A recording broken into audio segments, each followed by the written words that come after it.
I want to thank you all. You're the reason we're here. We are the ones we have been waiting for. Okay.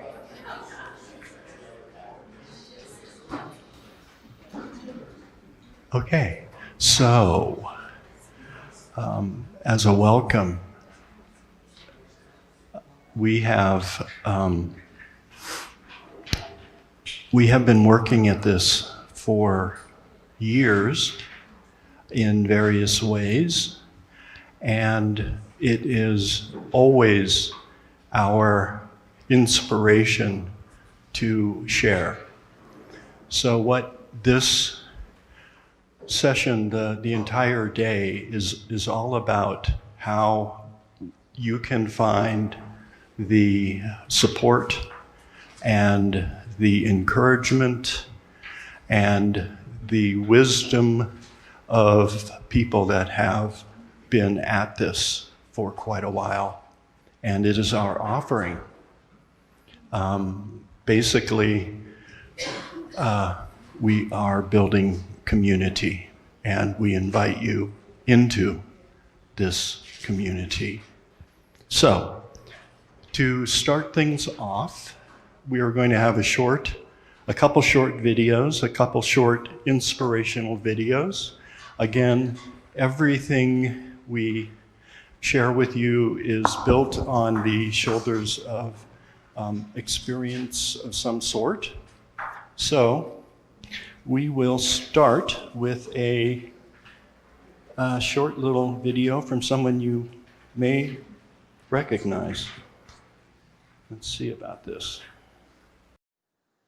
Well, hello everybody in Denver. I wish I was there with you because this is an important conference that you're undertaking. Important for a bunch of reasons. I mean, important maybe first and foremost because we need faith communities at the forefront of this battle. We need them there for many reasons, but the kind of moral leadership that is provided when people of faith come together is essential. We've long since won the scientific argument. We know what the right policies are. What we lack is the kind of urgency to get this job done in the short time that we have. And one of the sources of that energy, of that urgency, is the kind of faith commitments that in so many other points in human history have caused us to do the things that we need to do. So it's very, very good that you all are leading the charge. I know it's not easy. You know, I've spent my life in small rural congregations, and sometimes there's hardly enough money to keep the roof fixed and so on, much less do the things that we'd like to. But it's key that those things are happening now, that our congregations and organizations are going towards zero emissions, and that we're playing an increasing role in the political debate that at the point is really key. I can't be entirely optimistic and be honest at the same time. I've been thinking a lot recently because I've just publishing a new book that's the 30-year kind of follow-on to The End of Nature, which was the first book about climate change. 30 years ago when I was writing this, it was still an abstract threat, something coming, and now it's come. In its early stages, climate change already dominates the headlines and wrecks the lives of an extraordinary number of people. And of course, you know that the people whose lives it wrecks first are the ones who have done the least to cause it. That's the iron law of climate change, the greatest injustice that humans have ever figured out how to pull off. And one more reason why faith communities have to be so engaged in this fight. So the news from the world of science isn't good. I mean, lots of creation is already lost. The coral reefs were one of the most beautiful corners of God's brain, but I don't think anyone thinks they're going to survive in anything other than a tattered remnant, even by the time we get to the middle of this century. The Great Barrier Reef was the largest living structure on Earth, but it's half as living as it was 2 or 3 years ago. I've been down on it in recent years, and there's something almost mind-bogglingly tragic about it. But of course, there's tragedy everywhere. You've had tragedy on the Front Range as record heat and record drought produce record fire that kill and wreck the lives of so many people. Same thing in every corner of the world. So I can't be optimistic, but I can't be pessimistic either, because this movement that we've built together gets stronger all the time, stronger and more beautiful. Know as you do this work that you have brothers and sisters in every corner of the earth who are doing the same work. And they're watching you just as I hope you're watching them, for inspiration and for courage, because those are the things that we need. Your example gives me enormous inspiration and enormous courage, and I very much look forward to getting there to join you in person sometime before too long. In the meantime, please accept my thanks for your great leadership. We'll find out as we go down this road what lies at the end, and the faster and braver we go down it, the better that ending is likely to be. God bless you all. Thank you.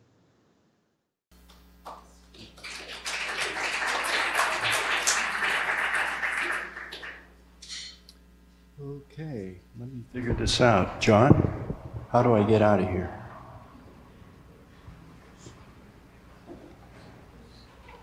Okay, so you're going to open a slide? I'm going to open up another video. Okay.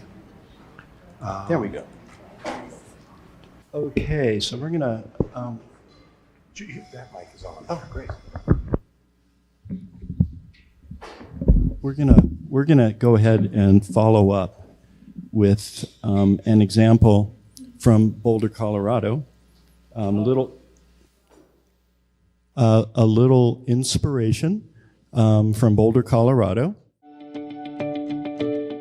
Climate change is an important issue to me because I feel that we have a moral imperative to take care of the planet. The faith-based world is where these conversations can and should be happening. It can be one of those things that feels overwhelming and like you don't have any power in the situation. But it's our choice to engage with that or not to engage with it. And the choice is to get off fossil fuels, and there are lots of options. The project that I'm most excited about is our recent effort to upgrade the synagogue to include energy efficiency projects and to install 50 kilowatts of solar panels on the buildings.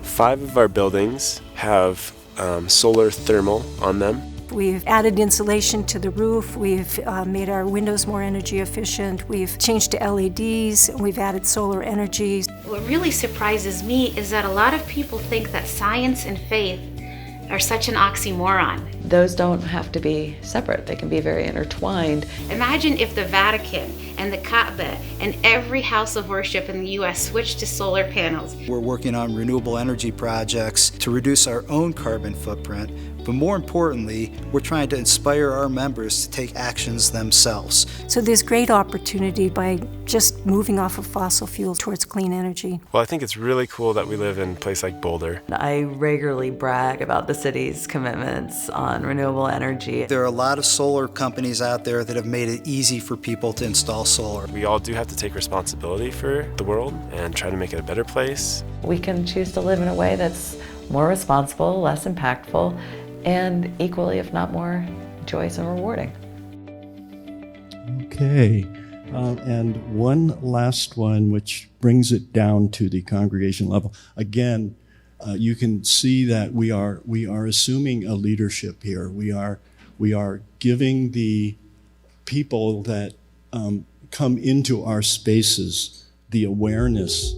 This is a great opportunity. Everything that we can do. Why not just do this? Hey, my name's Stephen Price. I've been in Boulder about 13 years. Okay, we'll get there.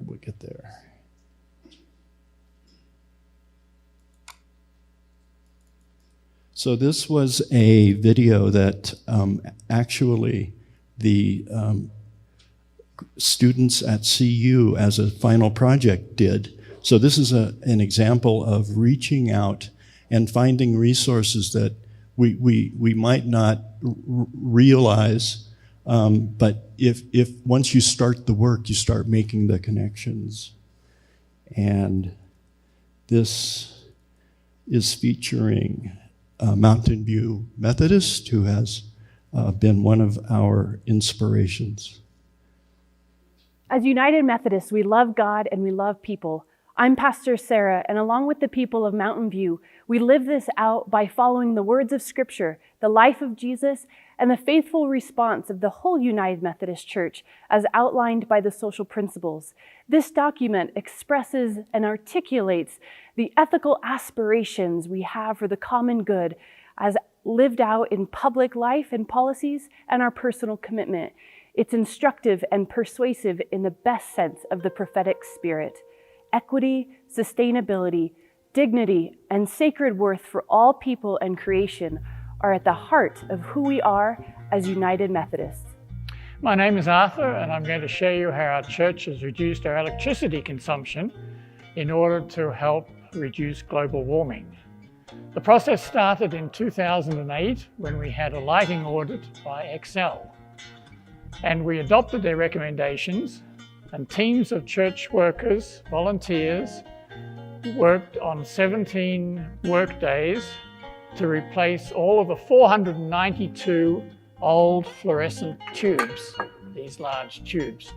Later we replaced all these spotlights with LED spotlights for further reduction in our electricity usage. We took advantage of contributions by our members and rebates from Excel to install these 187 solar panels. Based upon actual operating results, we save a net $9,000 per year, consisting of output from the solar panels and our energy efficiency measures. We're also able to use Boulder County and Excel rebates to help us change our HVAC unit on the roof to an efficient unit. Now, in summary, since 2010, because of all these changes that we've instituted, the electricity consumption of the church has dropped by 38%. So here's a graph of our church's electricity consumption, which in 2009 was between 70 and 80 megawatt hours per year. And you can see that as the lighting was changed, the solar brought on the line, the refrigerators and the HVAC modified, the electricity is now being given back to Excel to the tune of about 15 megawatt hours per year. We purchased 100 tons of carbon offsets from an organization called Trees, Water, and People. The primary method of doing the offsets is to plant seedlings in areas that were lost to forest fires. Over the last 2 years, our building has achieved carbon neutrality. Now, included in the financial savings was a change to a lower Excel tariff category. This is available for buildings whose peak power does not exceed 25 kilowatts. Now, sometimes our church's power does exceed that, so we installed a system which cuts off various units in the building when the power approaches 25 kilowatts. Another exciting program that we liked a lot was building solar thermal heaters for the homes. And so we provided the money for resources. They did the training of the Native Americans and taught them how to make the solar thermal heaters, install them, service them. And so they were able to make substantial reductions in the amount of oil they had to burn to heat their houses in the winter. We're exploring an electronic charging station for electric vehicles maybe. We're looking at some bee-friendly, drought-resistant landscaping. We're looking at the church's role in specific drawdown solutions.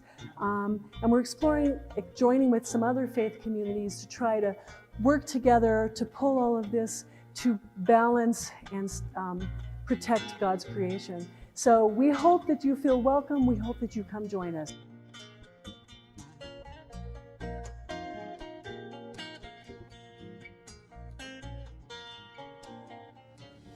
Okay, care of creation. Oh yeah. As United Methodists, we